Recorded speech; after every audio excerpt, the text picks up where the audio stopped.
The Australian Nuclear Submarine project, assisted by the US and the UK under the AUKUS agreement, has been dogged with controversies. In a new row, the former Australian Defence Minister has shockingly revealed the Conservative government's plan to acquire nuclear submarines. The AUKUS pact was signed last year amid heightened tensions between the West and nuclear-armed China, which has been steadily gaining ground in the Pacific, a region that Australia considers as its traditional area of influence. In March, Canberra announced that the project for acquiring nuclear propulsion technology had entered its first phase. However, in new controversy, former Australian Defence Minister Peter Dutton recently revealed that he had devised a plan before the election to buy 2 American Virginia-class submarines by 2030, stating he had formed a judgment the Americans would have facilitated exactly that.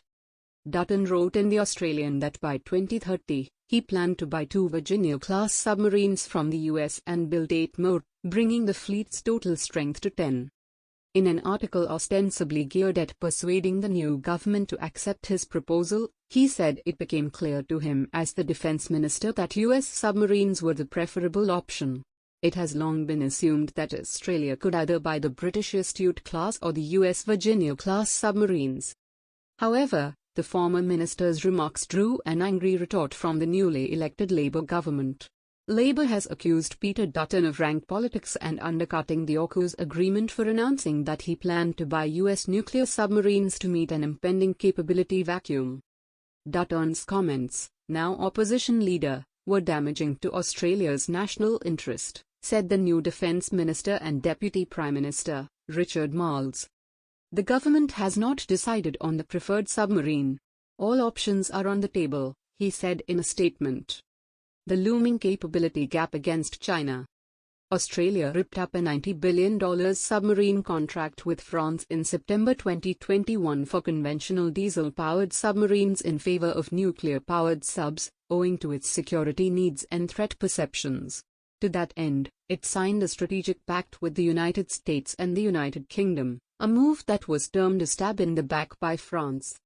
The French contract's unexpected termination sparked a diplomatic crisis, prompting France to recall its ambassadors from Australia and the United States. The US president, however, claimed later he assumed France knew that Canberra was planning to scrap the deal in favor of a new one.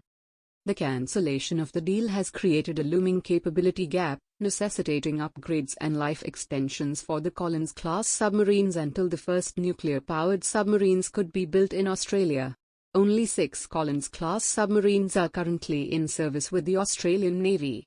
This capability gap faced by the Royal Australian Navy and the rising threat from China in the Pacific has given way to widespread speculation that either the submarine will be built overseas or purchased from either of the 2 AUKUS partners.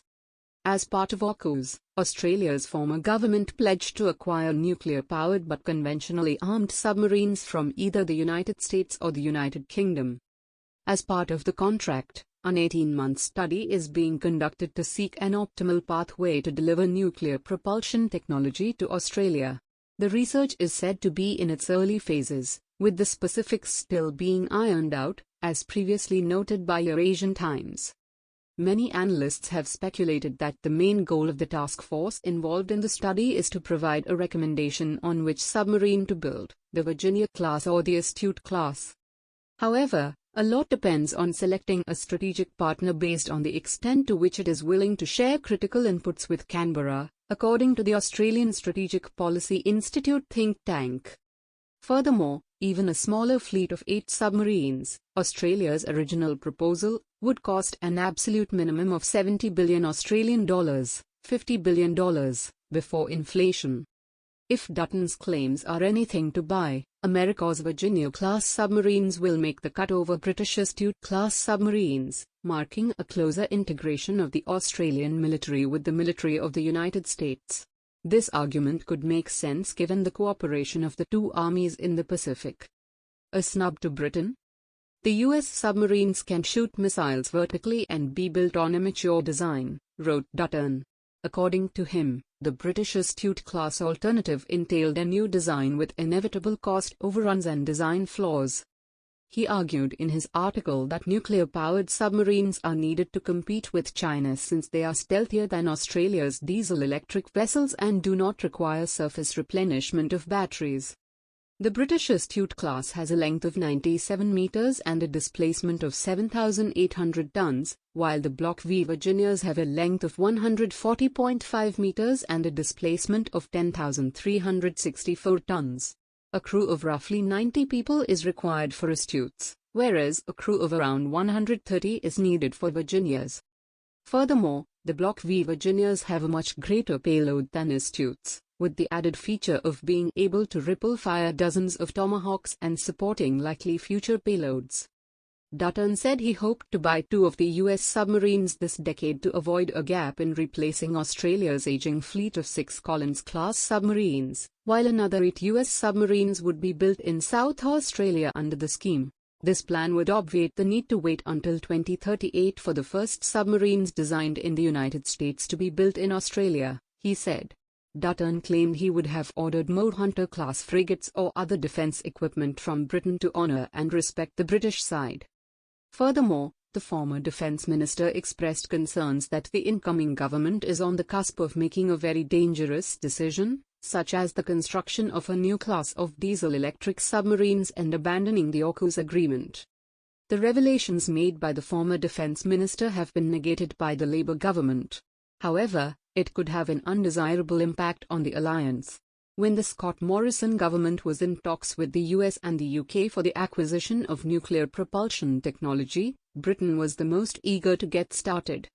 British Prime Minister Boris Johnson even assured Morrison that the UK would be willing to build Australia's nuclear-powered submarines.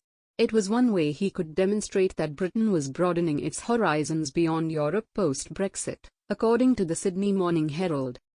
While the UK has not officially commented on Dutton's revelations, it would come as a spoiler for London if Canberra was to go ahead with the former government's plan. It might as well be a snub to the UK, which has been building on the momentum of tensions in the Indo-Pacific to expand its presence in the region and the reaches of its defence manufacturing.